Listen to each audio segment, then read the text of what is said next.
அருட்பெருஞ்சோதி அருட்பெருஞ்சோதி தனிப்பெரும் கருணை அருட்பெருஞ்சோதி. எல்லா உயிர்களும் இன்புற்று வாழ்க, வள்ளல் மலரடி வாழ்க வாழ்க, கொல்லாவிரதம் குவளை எல்லாம் ஓங்குக, நல்லோர் நினைத்த நலம் பெறுக, நன்றி நினைத்த எல்லோரும் வாழ்க இசைந்து. உலக மக்களே, அறிவார்ந்த அன்பர்களே, ஆண்மநேய ஒருமைப்பாடுடைய அன்பர்களே, அருட்பெருஞ்சோதி ஆண்டவருடைய திருவிளையாடல்களையும் அருட்பெருஞ்சாண்டவர் தன் அருளால் பெற்றெடுத்த ஒரு ஆண்மகனை செல்வப்பிள்ளை என்று பெயரிட்டு சுத்த சிவஞான வெளியில் வளர்த்து கொண்டிருக்கும் போது இந்த பிரபஞ்சத்தில் சுத்த சன்மார்க்கத்தை உலக மக்களுக்கு சொல்ல வேண்டும் என்பதற்காக தனது செல்வ மகனை, தன்னுடைய செல்வ பிள்ளையை பூலோகத்திலே ஒரு தாயின் கருவறையிலே இருக்க வைத்து வருவிக்க செய்தார். ஏன் வல்லற்பமானவர்கள் இந்த பூலோகத்திற்கு வருவிக்க உற்றார் என்பதையும் சுத்த சன்மார்க்க நெறிகளுடைய விளக்கங்களையும் அருட்பெருஞ்சோதி ஆண்டவருடைய திருவிளையாடல்களையும் நமக்கு பிள்ளை பெருமானவர்கள் அருளிய திருவொற்பாவிலிருந்து பாடல்களிலிருந்து நாம் பார்த்து கொண்டிருக்கிறோம். 1ஆம் திருமுறையிலிருந்து 4ஆம் திருமுறை வரைக்கும் அவர் சைவ நிலையிலே இருக்கும்போது, சைவ நெறியில் இருக்கும்போது, சைவ சமயத்தை தழுவி இருக்கும்போது அவருடைய நிலை என்ன என்பதையும், 5ஆம் திருமுறையிலே முருகனை பற்றி ஏன் பாடினார் என்ற விளக்கங்களையும், அதன் பிறகு இதெல்லாம் தேவையில்லை, நான் அற்பறிவாக இருக்கும்போது இதெல்லாம் நடந்து விட்டது என்று சுத்த சன்மார்க்கத்தை தன் தந்தையிடம் அருட்பெருஞ்சாண்டவரிடம் பெற்ற பிறகு இறைவனுடைய நிலையையும், பிரபஞ்சத்தின் உண்மைகளையும், உயிர் இரக்கத்தையும், தயவும் கருணை எப்படி உயிரில் மேல் காட்ட வேண்டும் என்பதையும், ஜீவகானிய ஒழுக்கத்தையும், அதாவது பசியின் கொடுமை, நோயின் கொடுமை, இவற்றெல்லாம் நிலைகளையெல்லாம் உலக மக்களுக்கு தெரிவிப்பதற்காகவும் பிள்ளை பெருமான் அவர்கள் வருவிக்க உற்றார் என்பதை திருவொற்பாவின் பாடலின் மூலமாக நாம் பார்த்து கொண்டிருக்கிறோம். அந்த வகையிலே அருட்பெருஞ்சாண்டவருடைய திருவிளையாடல் 1/1/1823 ஆண்டு தொடங்குகிறது. அன்பர்களே, நான் ஏற்கனவே கூறியது போல இங்கே கூறக்கூடிய விளக்கங்கள் அத்தனையுமே திருவொற்பாவில் இருக்கின்ற உண்மை, எனது தந்தை வல்லற்பமான் அவர்கள் என கருளிய விளக்கங்களின் உண்மை, இது சத்தியம். ஆக 1/1/1823 ஆண்டு இறைவனுடைய திருவிளையாடல் தொடங்கி 30/1/1874 இரவு 12 மணி வரையிலும் அருட்பெருஞ்சாண்டவருடைய திருவிளையாடல் தொடர்ந்து நடந்து கொண்டிருக்கிறது. இந்த 51 ஆண்டுகளை, இந்த 51 ஆண்டுகளை 8 ஆண்டுகளாக பிரித்து தன் மகனுக்கு எப்படியெல்லாம் அருளை கொடுத்தார் என்பதையும், தனது மகனை ஏன் சைவ சமயத்தில் இருத்தி சைவ சமயத்தில் இருக்க செய்து அதற்கு பிறகு இதெல்லாம் பொய் என்று சொல்ல வைக்க வேண்டும் என்ற நிலைகளையெல்லாம் திருவொற்பாவின் பாடலின் மூலமாக நாம் பார்த்து கொண்டிருக்கிறோம். அப்படி வல்லற்பமானவர்கள் சிதம்பரம் அருகிலே இருக்கின்ற மருதூர் என்ற கிராமத்திலே வசித்து கொண்டிருந்த ராமையா பிள்ளை சின்னையம்மையர்களுடைய இல்லற வாழ்க்கையில் இறைவனுடைய மகனாக வருவிக்க உற்றவர். அவர்களுக்கு ஏற்கனவே உலகியலிலே பிறந்த குழந்தைகள் 4 பேர் உண்டு. 2 பெண் பிள்ளைகள், 2 ஆண் பிள்ளைகள். 5ஆவதாக இறைவனுடைய திருவிளையாடலினால் உலக வாழ்க்கையிலே, இந்த இல்லற வாழ்க்கையிலே, இந்த பூலோகத்தில் ஒரு தாயின் கருவறையிலே இருந்து 9 மாதங்கள் 4 நாட்கள் சரியாக இருந்து இந்த பூலோகத்திற்கு வருவிக்க உற்றார் என்பதை திருவொற்பாவின் பாடலின் மூலமாக நாம் பார்த்து கொண்டிருக்கிறோம். அப்படி வருவிக்க உற்ற பிறகு 5 மாத குழந்தையாக இருக்கும்போது சிதம்பரத்திலே ஒரு திருவிழாவிற்காக நமது குழந்தை இறைவனை எடுத்து செல்லுகிறார்கள், கொண்டு செல்லுகிறார்கள். அங்கே தனது மகனுக்கு அருட்பெருஞ்சோதி ஆண்டவர் வெட்ட வெளியாக தன்னுடைய சுயரூபத்தை காட்டியதையெல்லாம் திருவொற்பாவின் பாடலின் மூலமாக நாம் விளக்கமாக பார்த்து விட்டோம். அதன் பிறகு பின்னலூரிலே, அதாவது மருதூர் பக்கத்திலே பின்னலூர் என்ற ஒரு கிராமத்திலே ராமலிங்கேஸ்வரர் என்ற ஒரு கோயில் இருக்கிறது. அங்கே அதுதான் ராமையா பிள்ளை அவர்களுடைய குலதெய்வம். அங்கே நமது குழந்தை இறைவனுக்கு, அவங்களுக்கு குழந்தை இறைவன் தெரியாது, இல்லற வாழ்க்கையில் பிறந்திருக்கான். அது எப்படியுடைய திருவிளையாடல்ன்றதை நம்ம ஏற்கனவே விளக்கமாக சொல்லிட்டோம். தினமும் சொல்லிட்டு இருந்தால் நமக்கு நேரம் பத்தாது. அப்போது அங்கே பின்னலூரில் ராமலிங்கேஸ்வரர் கோயில் ஒன்று இருக்குது. அங்கே தான் இருக்குது நமது குழந்தை இறைவனுக்கு ராமலிங்கம் என்று பெயர் வைத்தார்கள். அருட்பெருஞ்சாண்டவர் தன் மகனுக்கு வைத்த பெயர் செல்வப்பிள்ளை. அது இவங்களுக்கு தெரியாது இல்லையா? பின்னாலெல்லாம் வல்லற்பமானே சொல்கிறார். அந்த மறைப்பு நிலை நீங்கிய பிறகு அதுக்கப்புறம் இவர் உலகியலிலே ராமலிங்கன்னு பேர் வச்சுட்டாங்க. ராமலிங்கன் பேர் வச்சு அந்த சடங்குகள்லாம் செய்வாங்க. அதாவது பிள்ளைக்கு மொட்டை போட்டு காது குத்தி கடுக்கானெலாம் போட்டாங்க. அந்த கடுக்கான கலட்டினது பின்னால் அருட்பெருஞ்சாண்டவர் என்ற விளக்கங்களையெல்லாம் நம்ம பார்த்துட்டோம். ஏன்னா இவர் கழட்ட முடியாது. அப்போவே அந்த நிகழ்வுகள்லாம் நடந்தது இறைவனுடைய திருவிளையாடல். அதன் பிறகு சில மாதங்கள் கழித்து ராமையா பிள்ளை அவர்கள் இறந்தவுடனே சின்னையம்மையார் அவர்கள் இந்த 5 குழந்தைகளையும் அழைத்து கொண்டு பொன்னேரி அருகில் இருக்கின்ற சின்ன காமனத்துக்கு அழைத்து செல்லுகிறார்கள். அங்கு சில காரணங்களால் தொடர்ந்து இருக்க முடியவில்லை. சென்னையிலே வந்து குடியேறுகிறார்கள். அவர்கள் குடியேறிய பகுதி ஏழுகணர் பகுதியில் இருக்கின்ற வீராசாமி தெருவிலே அவர்கள் குடியேறுகிறார்கள். முன்னால் அதுக்கு பேர் மின்டன் சொல்லுவாங்க. அதுக்கு பிறகு வள்ளலார் நகர் என்ற பெயர் வந்தது. நமது குழந்தை இறைவன் வளர்ந்து கொண்டிருக்கிறார். இதுதான் முன்னுரை. தினமும் இந்த முன்னுரை சொல்லி தான் ஆகணும். ஏன்னா மக்கள் மனதில் பதியணும். வல்லற்பெருமான் யாருன்னு தெரியணும். ஏன்னா வல்லற்பெருமான் அவர்கள் வருவிக்க விட்டு 203 ஆண்டுகள் ஆகியும் கூட அவரை சாமியார்னு தான் சொன்னாங்க. சாமியார்னு சொன்னாங்க, துறவின்னு சொன்னாங்க. மனைவியை கல்யாணம் பண்ணிட்டு மெட்ராஸில் விட்டுட்டு சென்னையில் விட்டுட்டு வந்துட்டாரு. தெருவா ஊர்வா அலைஞ்சிட்டு இருந்தார். மாட்டு வண்டியிலெல்லாம் போயிட்டு இருந்தாருன்னு சொல்லுவாங்க. அந்த நிலைகள் மாற வேண்டும். அதுக்காகத்தான் இறைவனை பற்றிய முன்னுரை நாம் கொடுக்க வேண்டிய காலத்தின் கட்டாயத்தில் இருக்கிறோம். ஆக இந்த நிலையில் இருக்கும்போது நமது குழந்தை இறைவன் பிள்ளை பெருமான் அவர்கள் வளர்ந்து கொண்டிருக்கிறார். அப்போல்லாம் அவருக்கு வள்ளலார்னு பேர் கிடையாது. நல்லா நீங்கள் மனசில் வச்சுக்கணும். ராமலிங்கன்னு பேர். இறைவன் தன் மகனுக்கு வைத்த பேர் செல்வப்பிள்ளை. அதனால் பிள்ளை பெருமான் என்று நான் கூறுவதுண்டு. உங்களுக்காக தான் நான் வளர்ப்பமான்னு சொல்லிட்டு இருக்கேன். அப்போ இந்த நிலையில் வளர்ந்து கொண்டிருக்கிறார். இப்போ இறைவனுடைய முதல் 8 என்ன திருவிளையாடல் நடந்தது. 51 வருஷத்தை பிரிக்கிறார் இல்லையா? 6 6 8 8 பிரிக்கிறார். 6 8 பிரிக்கிறார். 6 8 48. கடைசியில் 3 வருஷம் தான் மேட்டுக்குப்ப சித்தி விழாவும். அப்போ முதல் 8 ஆண்டுகளில் என்ன திருவிளையாடல் நடந்தது? திருவருட்பாவின் பாடல் மூலமாக நம்ம பார்த்துட்டு இருக்கோம். அதாவது தாயின் கருவறையிலே இருந்து, தாயின் கருவறையில் இருக்கும்போது ஒரு திருவிளையாடல். அந்த கருவறை இருட்டாக இருக்கிறது என்று தன் தந்தை அருப்பஞ்சாண்டவர் சொல்லும்போது தந்தை மகனுக்கு ஒளி காட்டுகிறார் கருவறையிலே. அந்த ஒளியை பார்த்து மகன் மகிழ்ந்து சிரித்து மகிழ்வதை பார்த்து அருப்பஞ்சாண்டவர் மனம் மகிழ்கிறார், சந்தோஷப்படுகிறார் மகனுடைய மகிழ்ச்சியை பார்த்து. அதன் பிறகு தந்தை பசிக்கிறதை என்று சொல்லும்போது தன் மகனுக்கு கருவறையிலே அருளமுதம் ஊட்டுகிறார். அவர் கருவறையிலே இருந்து 51 ஆண்டுகள் வரைக்கும் அருள் அமுதம் உண்டவர். இது விளக்கங்களை நான் நிறைய பேசி சொல்லியிருக்கேன். 5 ஆண்டுகளாக திருவருட்பாவுடைய விளக்கங்களை சொல்லிகிட்டு இருக்கேன். நம்ம யூடியூப்பில் நீங்கள் பார்த்துக்கலாம். இன்னும் 3 வருஷம் சொல்ல வேண்டியிருக்கு. அப்போ இந்த நிலையில் இருக்கும்போது இது 8 ஆண்டுகளுக்குள்ளே நடக்கிற திருவிளையாடல். இப்போது பள்ளிக்கூடத்தில் சேர்க்க வேண்டிய வயசு வந்துருச்சு. பள்ளிக்கூடத்தில் கொண்டு போய் சேர்க்குறாங்க. படிக்க முடியாது, வெளியே வந்தார். ஏன் படிக்க முடியாதுன்னு வெளியே வந்தார்? அவங்க உலகியலில் பல விளக்கங்கள் சொல்லுவாங்க. அது அவங்களுடைய விளக்கம். அதுக்குள்ளே நம்ம போக வேண்டாம். வல்லற்பெருமான் சொன்ன விளக்கத்தை தான் நம்ம சொல்ல முடியும். ஏன் படிக்க முடியலன்னா அவங்க அப்பா சொல்கிறாராம். அவங்க அப்பா நினைச்சாராம், தன்னுடைய மகன் இந்த உலகியலிலே எந்த வாத்தியார்கிட்டையும் பாடங்கள் படிக்கக்கூடாது. 2வது, தனது மகன் இந்த பூலோகத்தில் யாரையும் குருவாக ஏற்றுக்கொள்ளக்கூடாது. தனது மகன் சைவ சமயத்தின் அடையாளங்களை எல்லாம் அவர் ஏற்கக்கூடாது. இந்த நிலையில் தான் திருவிளையாடல் நடக்குது. ஆனால் சைவ சமயத்தின் அடையாளம் திருவிழா பூசிட்டு இருக்கிறார். அதனுடைய விளக்கங்கள் நம்ம ஏற்கனவே தினமும் பார்த்துட்டு இருக்கோம். அப்போ இந்த நிலையில் இருக்கும்போது 8 ஆண்டுகள் வரைக்கும் இப்படி நிலை வந்துகிட்டு இருக்கு. இவர் பள்ளிக்கூடத்துக்கு போக முடியாதுன்ட்டாரு. பையன் பள்ளிக்கூடத்துக்கு போக முடியலன்னா அந்த வீட்டில் எவ்வளோ பிரச்சனை இருக்கும் அந்த பையனுக்குன்றது நமக்கு எல்லாருக்கும் தெரியும். திட்டுவாங்க, அடிப்பாங்க, ஏசுவாங்க, மாடு மேய்க்க போடா, பன்னி மேய்க்க போடா, அப்படியெல்லாம் ஏசுவாங்க. இது உலக இயல்பு. பிள்ளை படிக்கலையே என்ற ஒரு ஆதங்கத்தில் பெற்றோர்கள் திட்டுவார்கள், ஏசுவார்கள், என்ன வேணால் செய்வாங்க. அதாவது அந்த பிள்ளை அந்த வீட்டில் இருக்க முடியாது. அந்த அளவுக்கு ஒரு நெருக்கடி வரும். அப்போது நமது பிள்ளை பெருமானவர்களுக்கு இந்த நெருக்கடி வருகிறது. ஏசுகிறார்கள், திட்டுகிறார்கள். இது உலக இயற்கை. இவர் மனம் புண்படுகிறது. ஏன் நம்ம இந்த உலகத்தில் பிறந்தோம்? பாடலில் சொல்கிறார், ஏன் இந்த உலகத்தில் பிறந்தோன்ற நிலையில் தான் நான் இப்போ இருந்தேன் அப்படின்னு சொல்கிறார். அப்போது அவருக்கு அமைதியான ஒரு இடம் தேவைப்படுது. அப்படி கிடைச்சாலும் தான் கந்தகோட்டம் என்ற இடத்துல முருகன் கோயில் இருக்குது. அப்போல்லாம் ஆள் நடமாட்டம்லாம் நிறைய இருக்க மாட்டாங்க. கோயிலுக்குள்ள ஒரு அமைதியான ஒரு இடத்துல போய் இவர் உட்கார்ந்துக்கிறது. இந்த நிலை தொடர்கிறது 8 ஆண்டுகள் வரைக்கும். எல்லாரும் தூங்கிட்டு இருக்கும்போது இவர் எந்திரிச்சு போயிடுறது. நைட்டில் எல்லோரும் தூங்கின பிறகு தான் இவர் வீட்டுக்கே போகிறது.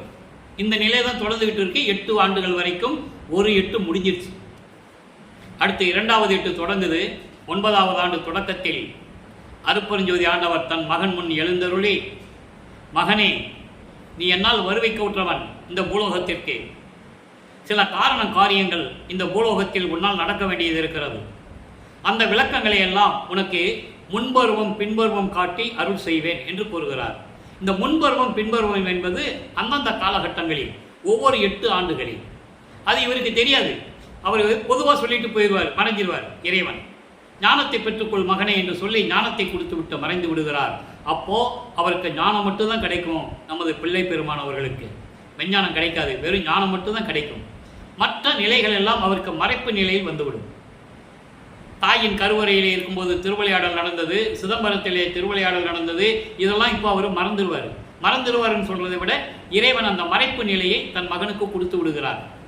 அப்போ ஏற்கனவே இந்த பிரபஞ்சம் தோன்றிய காலத்திலிருந்தே 4 யுகங்களிலுமே மதங்களும் சமயங்களும் மார்க்கங்களும் தோன்றிவிட்டது. மக்களை அந்தந்த சமயத்திலே மக்களை சேர்த்து சைவம், வைஷ்ணவம், கௌபாரம், சௌரம் இப்படி நிறைய சமயங்கள் உண்டு, மார்க்கங்கள் உண்டு, மதங்கள் உண்டு. அந்த விளக்கங்களையெல்லாம் நம்ம ரெகுலராக பார்த்துக்கிட்டு இருக்கோம். அப்போது இவர் சைவ சமயத்திலிருந்து வருவிக்க விட்டதனால் சிவபெருமானை இறைவனாக ஏற்றுக்கொள்ளுகிறார். சிவபெருமானை தான் ஏற்றுக்கிட்டாங்க. சைவ சமயத்தில் இருக்கிறவங்களாம் சிவபெருமானை தான் ஏற்றுக்கொண்டார்கள் காலங்காலமாக. அது அப்படியே படிப்படியாக வழக்கமாக வந்து விட்டது. நமது பிள்ளை பெருமான் அவர்களும் கலியுகத்தில் வருவிக்க விட்டார். கலியுகத்தினுடைய கடைசி கட்டத்தில், கலியுகம் முடிவடைகிறதுக்கு 1900 ஆண்டில் கலியுகம் முடியுது. இவர் வருவிக்க விட்டது 1823ஆம் ஆண்டு. இவர் அருப்பெருஞ்சோதி ஆண்டவராகி இறைவனானது 1874. ஓகேவா? அப்போ 1900 ஆண்டில் கலியுகம் முடியுது. இவர் கலியுகத்தில் தான் வருவிக்க விட்டுறார். ஏன்னா கலியுகத்தில் தான் வரணும். அந்த விளக்கங்களை இன்னைக்கு நம்ம பார்க்க போறோம். ஏன் கலியுகத்தில் வருவிக்க விட்டுறார்? அப்போ இந்த நிலையில் இருக்கும்போது சிவபெருமானை வழிபடுகிறார். சைவ சமயத்தின் அடையாளமாகிய திருநூரை பூசிக்கொள்ளுகிறார்.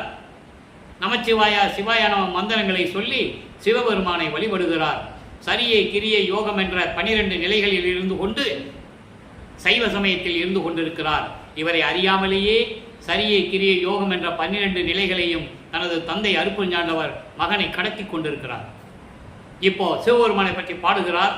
1ஆம் திருமுறை உருவாகிறது. 9வது ஆண்டிலிருந்து 12 ஆண்டுகளுக்குள் வருவிக்க உற்று 9வது ஆண்டிலிருந்து 12 ஆண்டுகளுக்குள். 9வது வயசுலேருந்து 12வது வயசுன்னு சொல்லக்கூடாது. வல்லபெருமானுக்கு 7 வயது. அவர் இறைவனுடைய மகன், ஒவ்வொரு யுகத்திலும் இருந்தவர் என்பதை திருவருட்பாவிலிருந்தே பார்த்து கொண்டிருக்கிறோம். ஆக அந்த 3 ஆண்டுகளுக்குள் 1ஆம் திருமுறை உருவாகிறது. 8 பதியங்கள், 712 பாடல்கள். இதுவரை நாம் சிவநேச வெண்பா, வடிவுடை மாணிக்க மாலை, திருவருள் முறையீடு பதியங்களை எல்லாம் விளக்கமாக பார்த்து விட்டோம். இன்று 5வது பதியமான மகாதேவ மலையிலே 8வது பாடல்.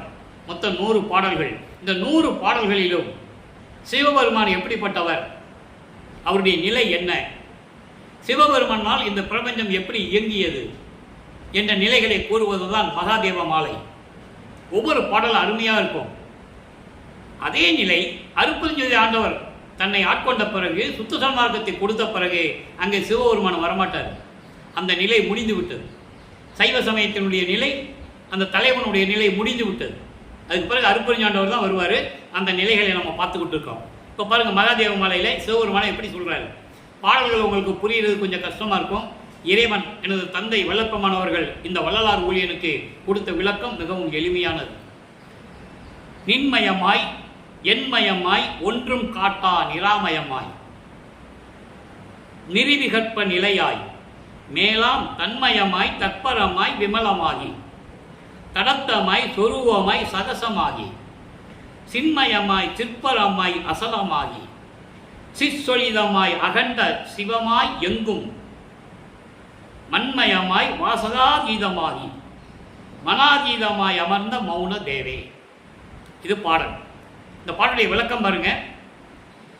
சிவமயமாகவும் நினைக்கின்ற இடமெல்லாம் இருக்கும் இறைவனாகவும் எதுவும் இல்லாத வகையில், அதாவது அருவமாக, உருவமாகவும் சரி அருவமாகவும் சரி, இப்படி உருவமாகவும் அருவமாகவும் இருக்கின்ற இறைவனமாகவும், அதான் நிராமயம் என்று சொல்லுகிறார். அருவமாகவும் எதுவும் சொல்ல முடியாத நிலையில் உருவமாகவும் அருவமாகவும் இருக்கின்ற நிலை இறைவன். ஒருமை உணர்வுடைய நிலையில் இருக்கின்ற இறைவன். அதற்கு மேலாக இயற்கை உணர்வு நிலையில் இருக்கின்ற இறைவன். நல்லா கவனிக்கணும். இங்கே மேலாம் தன்மயமாய் என்று சொல்லுவார். தன்மயம் என்பது இறைவனுடைய தன்மயம். அப்ப சிவபெருமான் எந்த நிலையில் இருக்குன்னு சொல்றாரு? இயற்கை உணர்வோடு இருக்கின்ற நிலை என்று சொல்லுகிறார். சுத்த சன்மார்க்கத்தை வாங்கின பிறகு அதனுடைய விளக்கமே வேற. இயற்கை உண்மை விளக்க கடவுளாகவும் என்று சொல்லுவார் அருட்பெருஞ்சோதி ஆண்டவரை. இப்போ அவருக்கு சுத்த சன்மார்க்கம் தெரியாது, அருட்பெருஞ்சோதி ஆண்டவர் யாருன்னு தெரியாது. அதனால சிவபெருமானை சொல்லிட்டு இருக்கிறார். அதனால தான் சிவபெருமானு இவருக்கு 24 ஆண்டுகள் இருக்கும்போது, அதாவது 1847 திருவொற்றியூரில் இவரை பார்த்து சிவபெருமான் திருவழியாக ஓடுறார். இவர்கிட்ட மாட்டக்கூடாது, இவன் கேட்குற கேள்விக்கு பதில் சொல்ல முடியாதுன்னு சொல்லி திருவழியாக ஓடின விளக்கங்கள்லாம் திருவொற்பாவில் இருக்கு. சிவபெருமான் திருவள்ளுவர் ஓடுறார், பயந்து ஓடுறார். அதனால திருவொற்பாவில் இருக்கு. அதை நம்ம அப்புறம் பார்க்கலாம், கொஞ்சம் கொஞ்சமாக பார்க்கலாம் விளக்கம். இயற்கை உணர்வு நிலையில் இருக்கின்ற இறைவன் தற்பரமாய் அருள் நிலையாகவும் விமலமாகி, விமலமாகினா மலங்கள் நீங்கிய இறைவன். ஆணவம், கண்மம், மாயை, மாமாயை, துரோதை, இந்த 5 மலங்களை நீங்கிய இறைவன், பொதுவான நிலையில் இருக்கின்ற இறைவன், சுய ரூபமாகவும் இருக்கின்ற இறைவன், சகச நிலையாகி, சகச நிலையாகி, ஞான நிலையாகி, மெஞ்ஞான நிலையில் இருக்கின்ற இறைவன், அழிவில்லாதவன். சிவபெருமான இப்படியெல்லாம் சொல்றாரு மகாதேவ மலையில். நல்லா கவனிச்சுட்டே வரணும். சிவபெருமான சொல்லிட்டாரு. சுத்த சன்மார்க்கம் வாங்கின பிறகு அருட்பெருஞ்சாண்டவர் எப்படின்னு சொல்லணும்ல, அதை தான் நம்ம பார்க்க போறோம். அப்புறம் சிற்சொலிதமாய், அதாவது சிவசாக்கிரம் என்று சொல்லுவார். அந்த சிவசாக்கிரத்தில் அனுபவமாகவும் பரிபூரணமாகவும் எல்லா இடங்களில் நிலையாகவும் சொல்ல முடியாத அளவிற்கு, ஒப்பிட முடியாத அளவிற்கு மேலான நிலையில் இருக்கின்றார். வாசக தீதாகி, வாசகம் என்பது சொல்ல முடியாத நிலை. அப்படி ஒரு அரிய நிலையில் இருக்கின்ற இறைவன் சிவபெருமான் மனாதீதமாய் மனநிலைக்கு அப்பாற்பட்ட நிலையிலும் அமர்ந்து கொண்டிருக்கின்ற, விளங்கிக் கொண்டிருக்கின்ற மௌன தேவே, மௌன வெளியில் இருக்கின்ற இறைவன் என்று சிவபெருமானை சொல்லுகிறார். சொல்லி முடிச்சிட்டாரு. இப்போ இது 12 ஆண்டுகளுக்குள் நடக்குது 1ஆம் திருமுறை. இப்போ 13வது ஆண்டு தொடங்குது. 13வது ஆண்டு தொடங்கும் போது அவர் மனம், அதாவது மனதை தூண்டி விடுகிறார். அருட்பெருஞ்சாண்டவர் தன் மகன் மனதை தூண்டி விடுகிறார். எனது மகனை திருவொற்றியூருக்கு அழைத்து செல் என்று. அப்போதான் முதலாக நமது குழந்தை இறைவன் 13வது ஆண்டில் கால் வலிக்க நடந்து சென்று திருவொற்றியூரில் இருக்கின்ற தியாகராஜ பெருமானை வழிபடுகிறார். 2ஆம் திருமுறை உருவாகிறது. 113 பதியங்கள், 1207 பாடல்கள். இதுவரை 40 பதியங்களுடைய விளக்கங்களை நாம் பார்த்திருக்கிறோம்.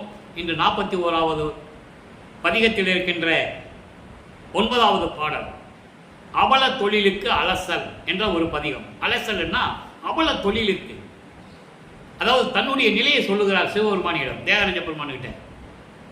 திருவொற்றியில் இருக்கிற சிவபெருமான் பெயர் தியாகராஜ பெருமான். இப்படி ஒவ்வொரு ஊருக்கும் சிவபெருமானுக்கு பேர் இருக்கு இல்லையா, சிவனுக்கு பேர் இருக்கு.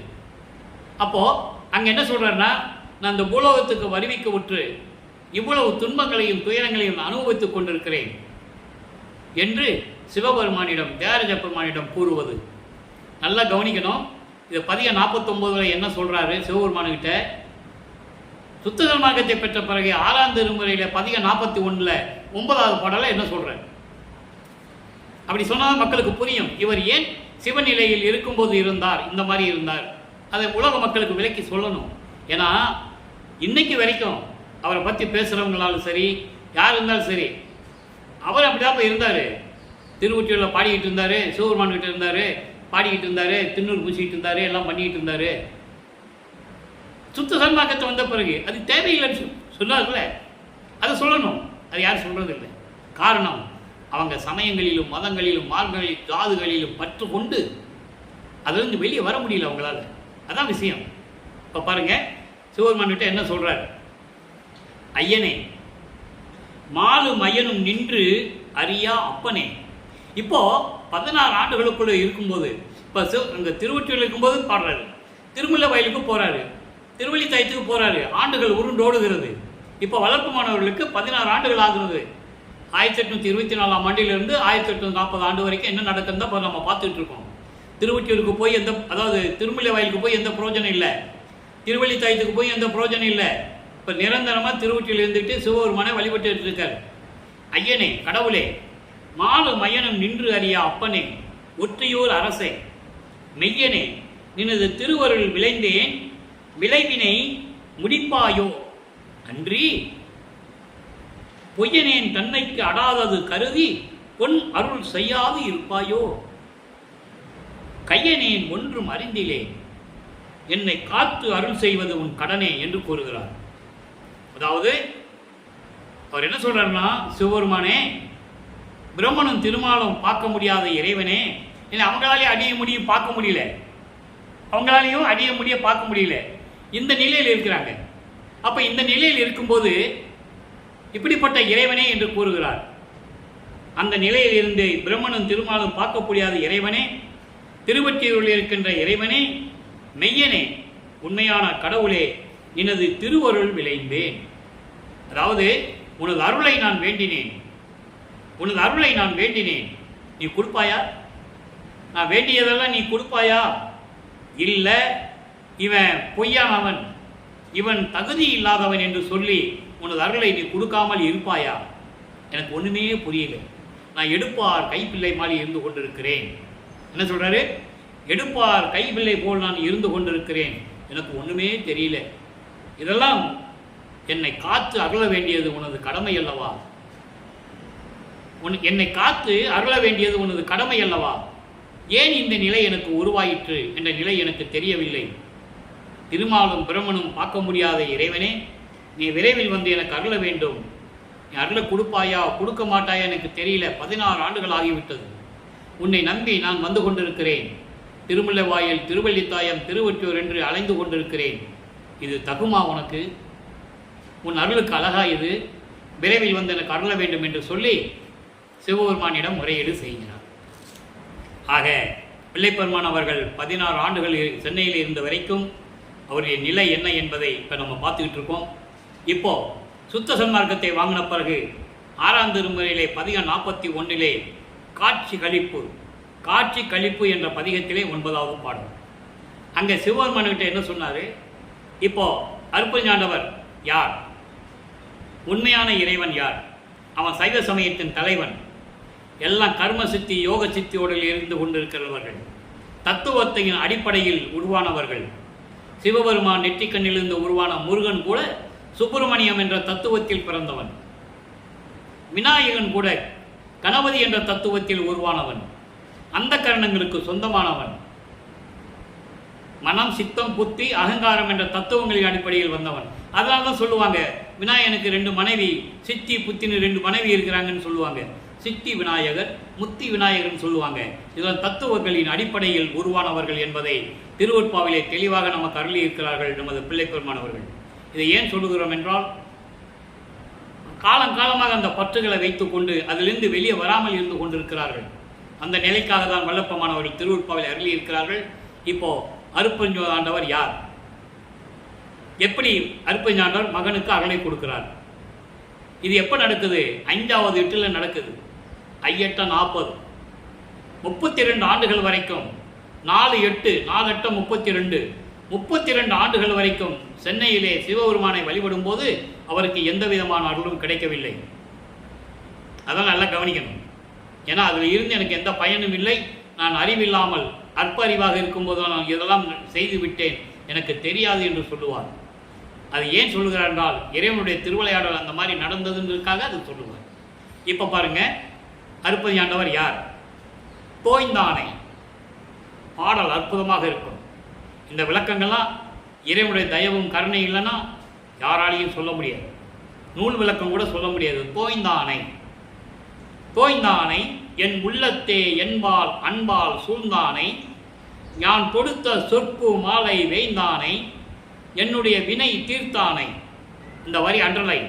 என்னுடைய வினை தீர்த்தானை அண்டர்லைன். வேதாந்த முடி, முடிமேல் விளங்கினானை, வாய்ந்தானை, எய்ப்பிடத்தே வைப்பானை, எய்ப்பிடத்தே வைப்பானை. இந்த வரி அண்டர்லைன். மணிமண்டில் நடிப்பானை, வரங்கள் எல்லாம் ஈந்தானை. மிக மிக மிக மிக முக்கியமான வரி.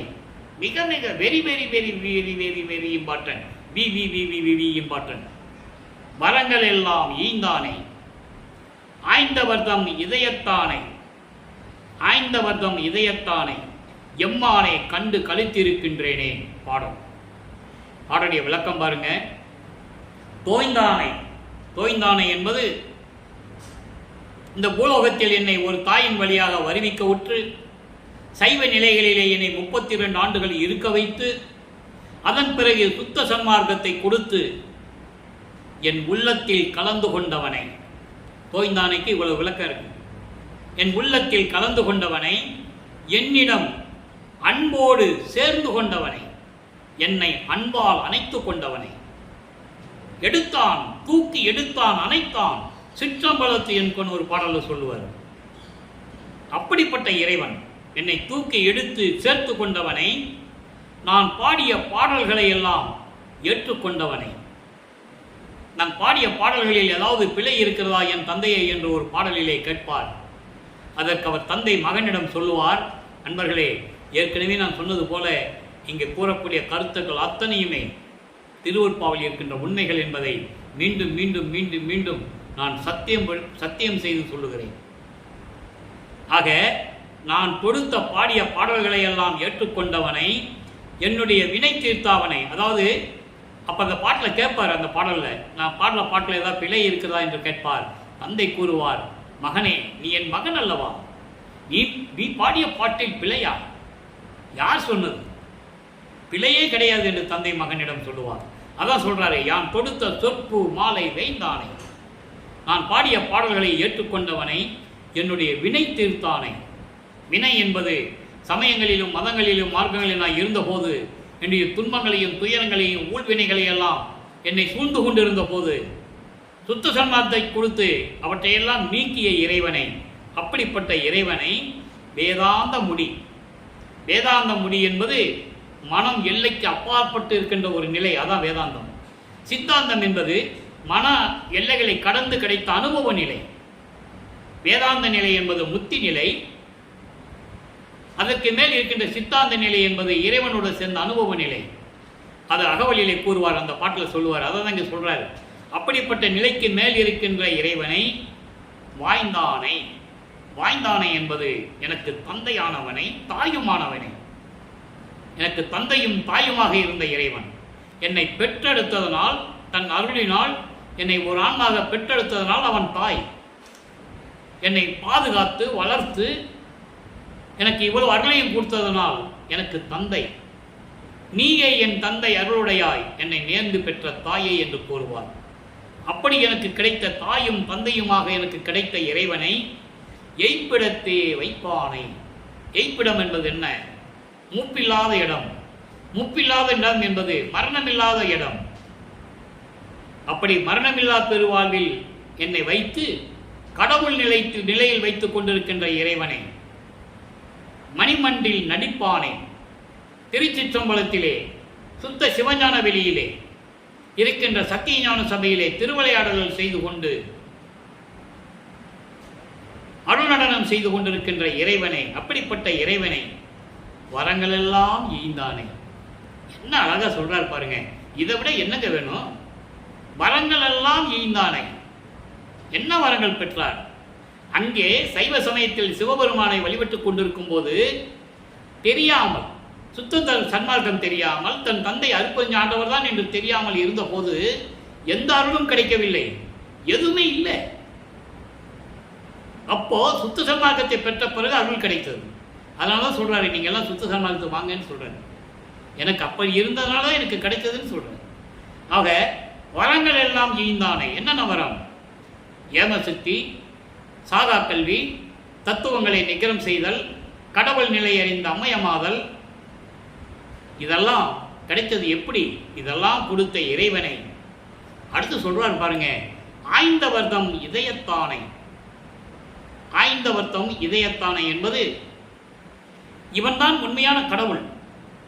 அருட்பெருஞ்சோதி ஆண்டவர் தான் ஒரே கடவுள், தீப வடிவில் இருக்கின்ற கடவுள், பிரபஞ்சத்தின் முதல் கடவுள், ஆதியும் அந்தமில்லா கடவுள், சுயமாக தோன்றிய இறைவன்.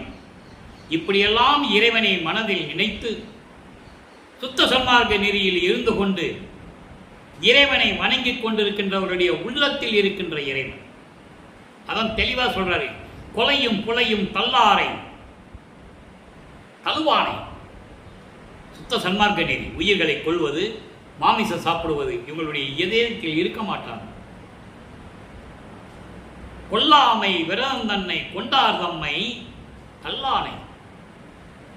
எப்படி சொல்றா பாருங்க. அதான் இங்கே சொல்றாரு, ஆய்ந்தவர் தம் இதயத்தானை இறைவனை ஆராய்ந்து உண்மையான கடவுள் என்று யார் என்று ஆராய்ந்து அந்த இறைவன் அருப்பெருஞ்சோதி ஆண்டவர் தான் என்று ஏற்றுக்கொண்டு சுத்த சன்மார்க்க நெறியில் உயிர் இறக்கோட்டோடும் தயவோடையும் இருந்து கொண்டு ஜீவகான்ய ஒழுக்கத்தில் இருந்து கொண்டு இந்திரிய ஒழுக்கம், கரண ஒழுக்கம், ஆன்ம ஒழுக்கம், ஜீவ ஒழுக்கம் என்ற ஒழுக்கத்தில் முடிந்த அளவுக்கு இருந்து கொண்டு தீப வழிபாடை செய்து கொண்டிருக்கின்றவர்களுடைய உள்ளத்தில் அருப்பெருஞ்சோதி அருப்பெருஞ்சோதி தனிப்பெருங்கனி அருப்பெருஞ்சோதி என்ற மகாமந்திரத்தை சொல்லிக் கொண்டிருக்கின்றவர்களுடைய உள்ளத்தில் இருக்கின்ற இறைவனை, அதுக்கு அவ்வளவு விளக்கம் இருக்கு.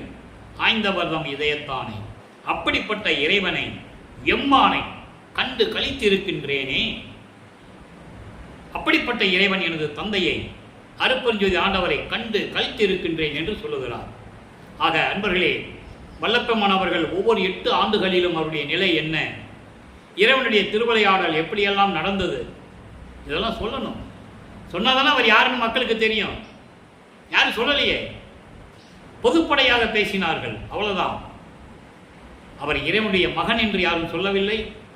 இறைவனுடைய மகனாக தான் அவர் வரிவுக்கு ஊற்றாண்ட நிலையும் சொல்ல வேண்டும். இந்த பூலோகத்துக்கு வருவதற்கு முன்னால் சுத்த சிவஞான வெளியிலே அவர் எப்படி இருந்தார் என்று சொல்ல வேண்டும். தந்தையும் மகனுக்கும் எப்படி உரையாடல் நடந்தது என்பதை சொல்ல வேண்டும். கருங்குழியிலே பிள்ளைப்பெருமான் அவர்கள் 9 ஆண்டுகள் இருக்கும்போது அங்கே என்ன நடந்தது? அன்பர்களே, கருங்குழியை பற்றி யாருமே பேசுவதில்லை. ஒரே வார்த்தையில் சொல்லிட்டு போயிடுவாங்க, தண்ணீரால் விளக்கரித்த இல்லம் அப்படின்னு சொல்லிட்டு அதோடு விட்டுருவாங்க. அப்படி அல்ல, 9 வருஷம் இருந்தாருங்க. என்ன நடந்தது அங்க? 6ஆம் திருமுறை உருவானது. 90%, 2552 பாடல்களில் 90%, 90% அங்கதான் உருவானது. அதன் பிறகு தர்மசாலைக்கு வருகிறார், தர்மசாலையை நிறுவுகிறார். 1867ஆம் ஆண்டு 25/1867ஆம் ஆண்டு பசி ஆற்றுகிறார். ஜீவகாணி ஒழுக்கத்தை சொல்லணும் மக்களுக்கு. இது ஏற்கனவே தந்தையும் மகனும் பேசியது, அருப்பெருஞ்சாண்டவரும் வல்லற்பனும் பேசியபடிதான் நடக்குது. அப்போ தர்மசாலையில் இருக்கும்போது என்ன நடந்தது? இந்த 10% பாக்கி இருக்குல்ல, 10% பாடல்கள் தர்மசாலையில் நடக்குது. குறிப்பா சொல்லணும்னா உத்தரஞான சிதம்பரம் மாலை, சமாதி அறிவிப்பு, சமாதி வற்புறுத்தல், சத்திய அறிவிப்பு, ஆடேடி பந்து, அனுபவ மாலை போன்ற பதிகங்கள் தர்மசாலையில் உருவாகிறது. இந்த விளக்கங்கள்லாம் எனது தந்தை வல்லப்பெருமான் அவர்கள் எனக்கு கண்கொள்ளா காட்சியாக காட்டியது. யாரும் மறுக்க முடியாது. அப்படிப்பட்ட ஒரு சூழ்நிலையில் இந்த அருளையெல்லாம் நான் பெற்றிருக்கிறேன். தர்மசாலையில் இருக்கும்போது உருவாகியது. அதன் பிறகு சித்தி வளாகத்திலே அங்கே சன்மார்க்க கொடி கட்டும்போது சன்மார்க்க கொடி பாடல், பேர் உபதேசம், இறுதியாக அருப்பெருஞ்சோதி அகவல், அங்கே அருளியது அருப்பெருஞ்சோதி அகவல். ஆக இந்த நிலைகளெல்லாம் இருக்கும்போது வல்லப்பெருமானவர்கள் எவ்வளவு இறைவனுடைய கடவுள் நிலையை அடைந்தவர். அவர் சாமியார் அல்ல, அவர் துறவி அல்ல, அவர் ஊர் ஊராக சுற்றவில்லை. அவர் இல்லாத நேரத்தில் அவர் இருந்த இடம் சுத்த சிவஞான வெளி மேல, அங்க சத்தியஞான சபையில் இருந்தார். உலக மக்களுக்கு, இங்க வாழ்ந்து கொண்டிருக்கின்ற உலக மக்களுக்கு சத்தியஞான சபை எப்படி இருக்குன்னு தெரியணும். அதுக்காகத்தான் நமக்கு அருளினார்கள். சத்தியஞான சபையை நிறுவி நமக்கு அருளினார்கள் வல்லப்பெருமான் அவர்கள். அதுக்கப்புறம் எவ்வளவோ மாடிஃபிகேஷன்லாம் பண்ணாங்க, செஞ்சாங்க. ஒரிஜினல்லாம் போகிற மாடிஃபிகேஷன் பண்ணிட்டாங்க. ஒரிஜினல் இது கிடையாது. இந்த மேடை மட்டும் தான் ஒரிஜினல். மீதி பில்டிங்கெல்லாம் அதுக்கப்புறம் மாடிஃபை பண்ணி திருவானந்த வாரியார் அவர்களும் பொள்ளாச்சி மகாலிங்கம் அவர்களும் சேர்ந்து செஞ்சது. ரைட், இருந்துட்டு போட்டும், அது ஒன்றும் பிரச்சனை இல்லை. ஆக இந்த நிலையிலெல்லாம் இருந்ததை உலக மக்களுக்கு சொல்லணும் இல்லை. இப்படியெல்லாம் சொன்னாதான் வல்லப்பெருமானவர்கள், பிள்ளைப்பெருமானவர்கள் அருப்பெருஞ்சோதியுடைய மகன் தெரியும். அதுக்கப்புறம் தான் சித்தி வளாகத்தில் இனிமேல் மகனை தனியாக விடக்கூடாது, மகனால் எல்லா காரியங்களும் நிறைவேறியாகிவிட்டது.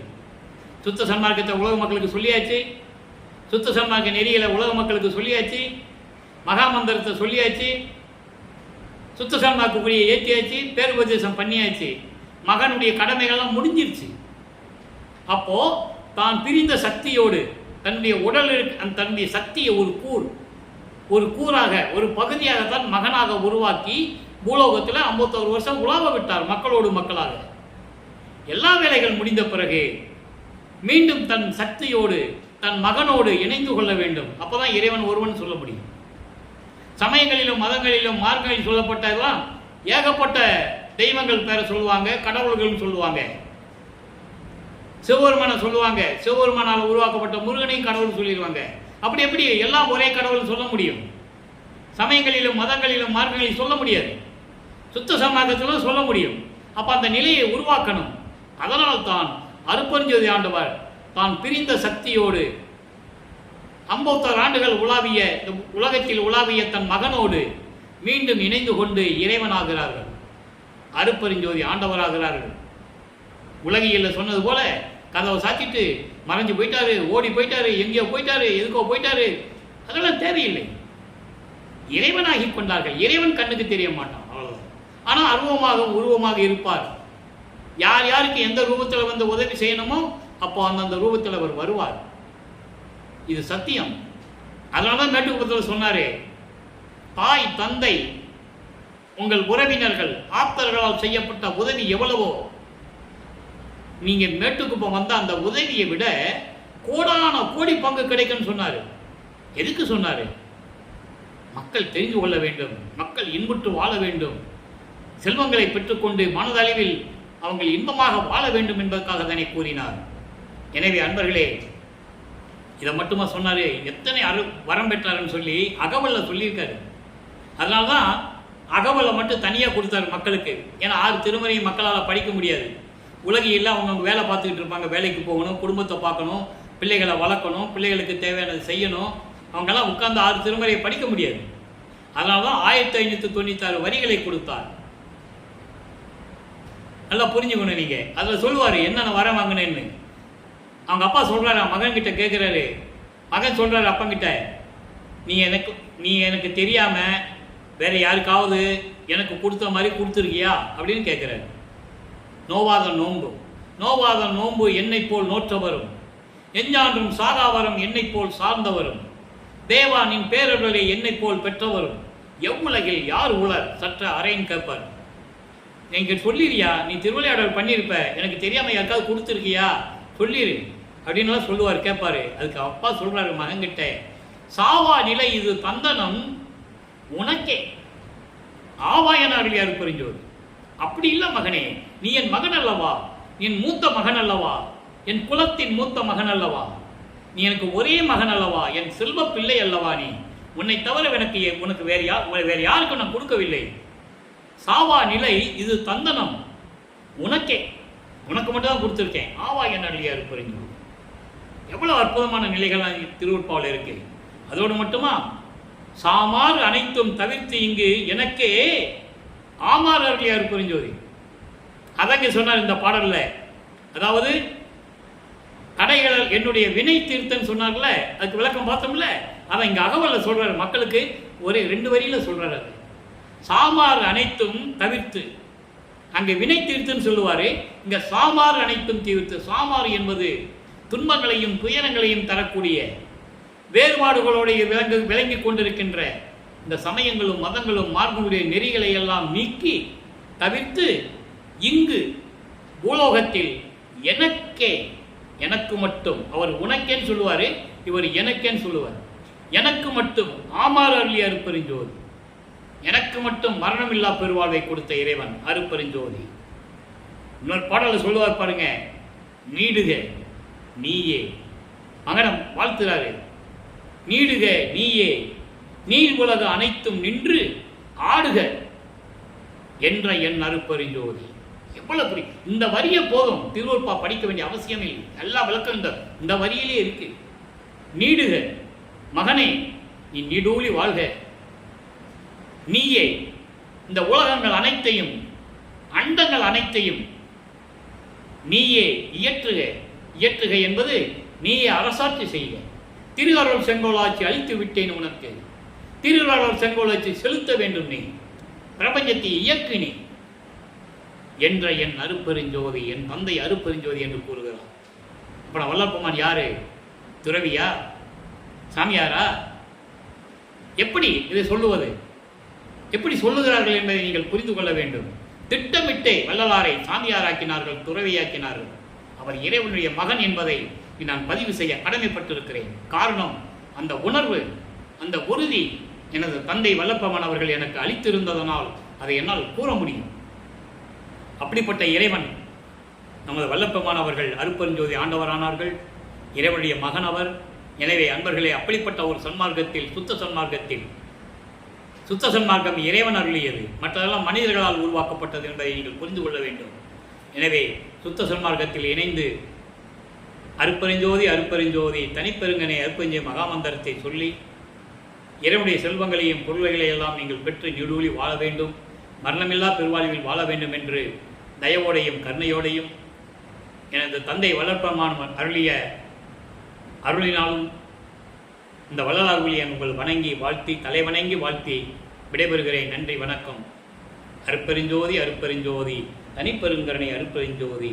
இறைவனுடைய திருவிளையாடல் தினமும் வரும், கண்டு மகிழ்ந்து இறைவனுடைய அருளை பெற்றுக்கொள்வோம்.